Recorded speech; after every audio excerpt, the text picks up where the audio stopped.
Assalamualaikum warahmatullahi wabarakatuh. Hai semuanya, kembali lagi di YouTube channel Ica Nasihah. Di video kali ini aku ingin share cara menaikkan CPM dan RPM.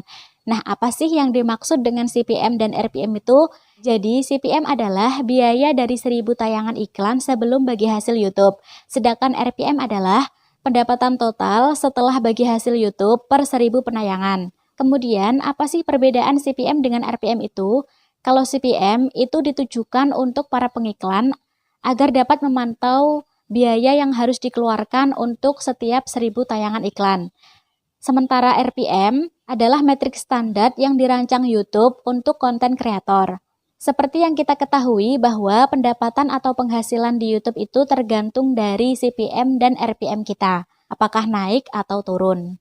Jika CPM dan RPM-nya tinggi atau naik, maka otomatis pendapatan atau penghasilan kita juga ikut naik. Begitu sebaliknya, jika CPM dan RPM kita rendah atau turun, maka otomatis pendapatan atau penghasilan kita juga rendah atau sedikit ya teman-teman. Lalu bagaimana cara menaikkan CPM dan RPM ini? Yang pertama, buatlah video yang berkualitas. Misal, di channel kita ada 94 video, nah pasti salah satu dari video kita itu nantinya ada yang viewersnya meledak. Jika video kita ada yang viewersnya meledak, itu bisa membuat RPM dan CPM kita naik juga. Karena ini pengalamanku sendiri teman-teman. Sebelumnya di sini CPM dan RPM aku rendah teman-teman, tapi setelah kemarin aku upload video cara mudah menggunakan aplikasi Tempo yang mana viewersnya alhamdulillah bisa tembus 290.000 dalam seminggu. Maka dengan adanya salah satu videoku yang viewersnya meledak, otomatis CPM dan RPM di analitik YouTubeku juga naik secara drastis teman-teman.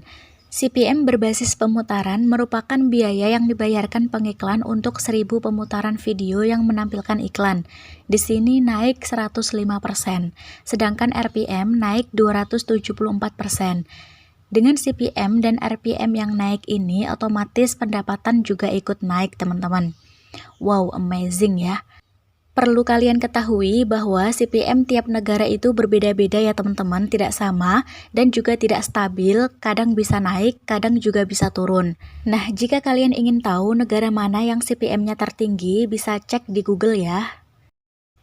Untuk videoku sendiri, ini sudah masuk ke 4 negara dengan CPM tertinggi, yaitu urutan pertama Hong Kong. Aku mendapatkan 14,32 US dollar dari negara Hong Kong.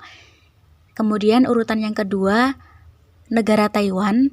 Aku mendapatkan 10,80 US dollar dari negara Taiwan. Urutan ketiga, aku mendapatkan 2,75 US dollar dari negara Malaysia. Dan yang terakhir dengan CPM terendah 1,92 US dollar dari negara Indonesia teman-teman. Jadi negara Indonesia itu CPM yang paling terendah ya. Jadi semisal video kita ditonton oleh negara yang memiliki CPM tertinggi, otomatis pendapatan kita juga akan tinggi teman-teman.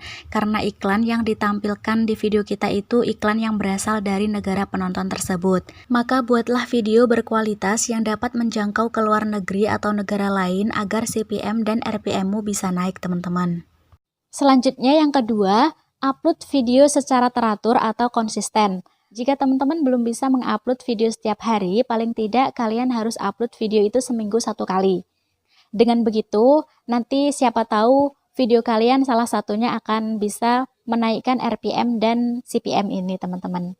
Kemudian yang ketiga, optimasi kata kunci atau tag video. Jadi kata kunci dan tag ini juga sangat penting ya teman-teman. Kalian jangan lupa saat kalian setelah mengupload video, isilah kata kunci serta tagarnya. Supaya saat penonton mencari video tersebut, nanti video kita akan muncul di bagian teratas. Selanjutnya, yang keempat, aktifkan monetisasi dan semua jenis iklan pada video. Jika iklan yang ditayangkan di video kita itu banyak, maka otomatis RPM dan CPM kita juga ikut naik teman-teman. Kemudian yang kelima, buatlah thumbnail semenarik mungkin. Nah, jadi teman-teman, thumbnail ini juga berpengaruh pada banyaknya viewers kita ya. Ini pengalamanku sendiri, kalau thumbnail aku kurang menarik, pasti penonton atau viewers kita itu juga sedikit. Beda lagi kalau kita buat thumbnailnya itu semenarik mungkin, pasti juga penonton akan tertarik pada video kita dan mengeklik video tersebut teman-teman. Semakin banyak penonton yang tertarik pada thumbnail kalian dan mengeklik video kalian, maka otomatis CPM dan RPM kita juga ikut naik teman-teman. Kemudian yang terakhir, hindari copyright dan strike atau pelanggaran di YouTube. Nah, itu tadi beberapa cara untuk menaikkan CPM dan RPM kita. Jika kalian sudah melakukan semua cara yang aku sarankan tadi, tapi hasilnya belum optimal atau sesuai keinginan kalian, mungkin bisa jadi konten kalian itu belum bisa menarik penonton. Jadi carilah konten semenarik mungkin supaya penonton juga tertarik pada konten kalian. Karena konten itu juga sangat berpengaruh pada viewers dan pendapatan kita ya teman-teman. Baik, mungkin itu saja yang dapat aku sampaikan. Semoga bermanfaat. Jangan lupa di like, komen, share, and subscribe channel ini, serta aktifin tombol notifikasinya agar teman-teman tidak ketinggalan uploadan video terbaru dari aku yang lainnya. Terima kasih teman-teman, tunggu video aku selanjutnya ya. Wassalamualaikum warahmatullahi wabarakatuh, bye-bye.